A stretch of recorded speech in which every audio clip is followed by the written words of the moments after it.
Bonjour à tous, aujourd'hui je vous fais la présentation de la modification de la ligne d'origine en supprimant le catalyseur sur la BMW 1250 GS.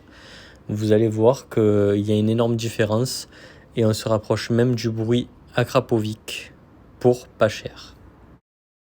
Pour la première étape, il faut délimiter où est-ce qu'on va couper, donc avec une disqueuse et le disque le plus fin possible, comme ça pour la soudure vous n'avez pas beaucoup à combler. Donc après je vais bien vous montrer où est-ce qu'il faut couper. Là vous avez en image du coup le catalyseur avec le capot démonté. Sur cette photo on voit le catalyseur, donc maintenant le but c'est de le retirer sans faire de dégâts.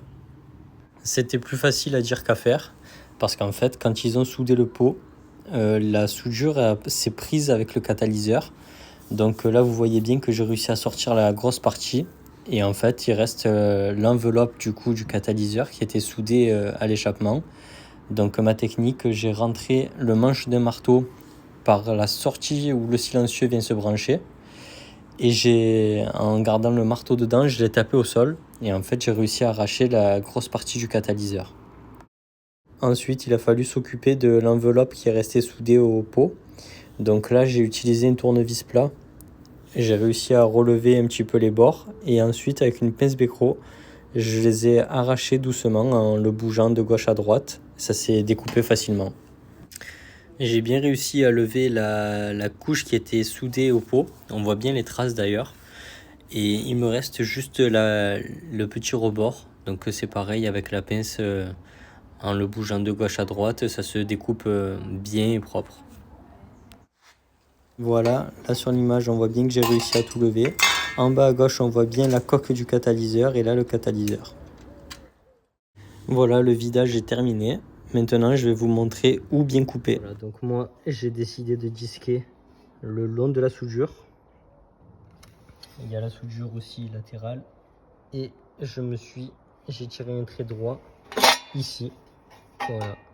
Après, je sais pas, j'ai préféré me mettre à l'intérieur de la soudure plutôt que l'extérieur.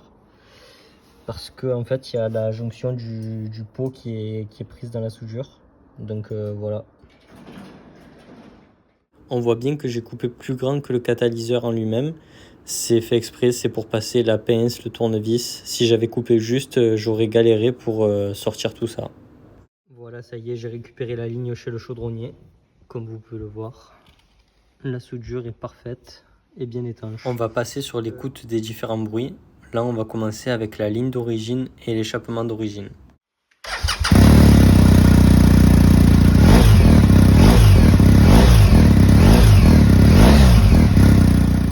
Là, on est sur du pot Akrapovic avec les deux chicanes et la ligne d'origine.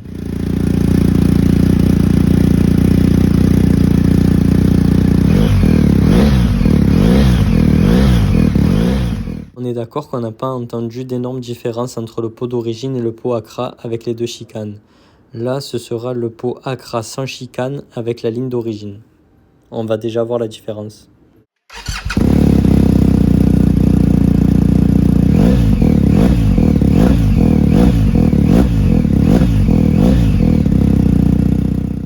On voit bien la différence entre le pot Akra avec les chicanes et sans les chicanes.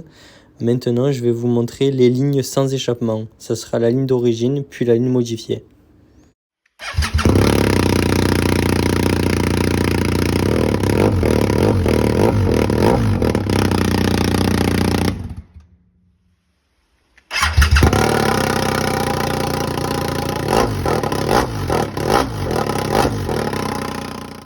Là, ça y est, on passe aux choses sérieuses. La ligne modifiée est montée et vous allez écouter le pot Akra avec une seule chicane et vous allez voir le fonctionnement du clapet.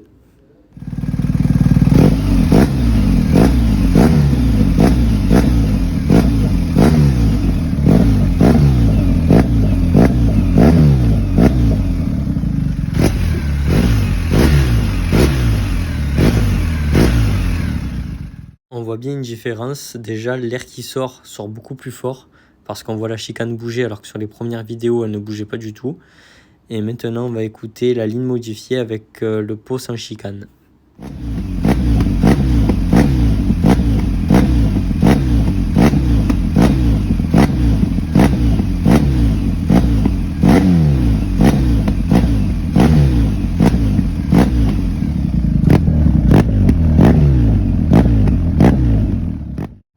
là, j'ai fait la vidéo, j'ai été comme un fou. J'ai vu des flammes, des explosions, donc qu'est-ce que j'ai fait? J'ai pris ma moto, je suis allé faire un essai sur la route. Et je vous cache pas que j'étais quand même assez déçu, parce que sur ma 1200 que j'avais la ligne complète à CRA et c'était une explosion à chaque rapport. Et là, ça me le faisait pas, donc j'étais assez déçu. Mais j'ai trouvé la solution.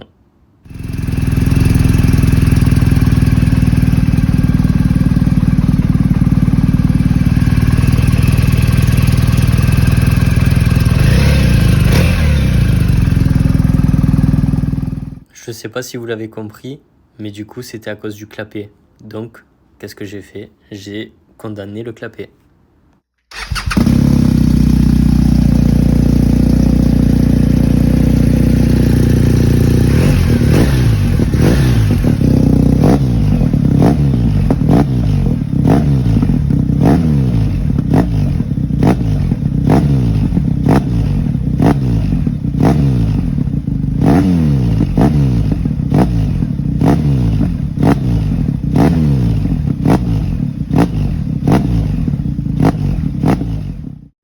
Sans le clapet, on entend vraiment la différence. Là, on se rapproche vraiment d'une ligne à Krapovic. Et je vais vous montrer comment j'ai calé le câble. Je l'ai juste bloqué dessous pour pas que le clapet s'actionne. Comme ça, si demain je veux rouler sans faire de bruit, je le rebranche et le tour est joué.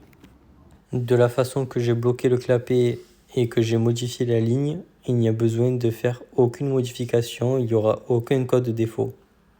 Je vous remets les vidéos dans l'ordre sans coupure, ce sera plus facile pour entendre les différences.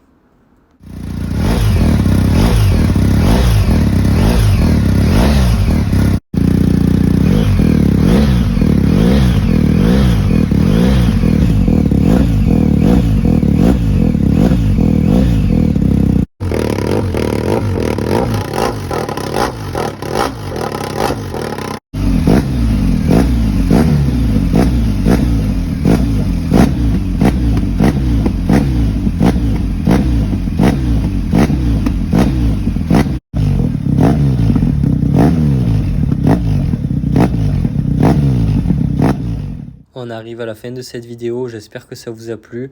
Et puis si vous vous débrouillez bien, la modification ne vous coûtera pas grand chose. Moi ça m'a coûté 100 € la ligne neuve sur le bon coin. Le chaudronnier ne m'a pas fait payer, c'est un ami. Et j'ai fait les essais sur route sans clapet, sans chicane et on se rapproche vraiment de la ligne à Krapovic. Donc la ligne qui coûte quand même entre 1000 et 1500 €. Donc c'est pas négligeable. N'hésitez pas à vous abonner ou à regarder les autres vidéos que j'ai sur ma chaîne. De toute façon, ça portera toujours sur la moto, les modifications ou des conseils. Ou même peut-être des présentations, je sais pas. Mais là, la prochaine vidéo, ce sera sur route pour vous montrer le bruit de la ligne en roulant. Et je vais vous expliquer comment faire péter les vitesses au shifter. Allez, ciao!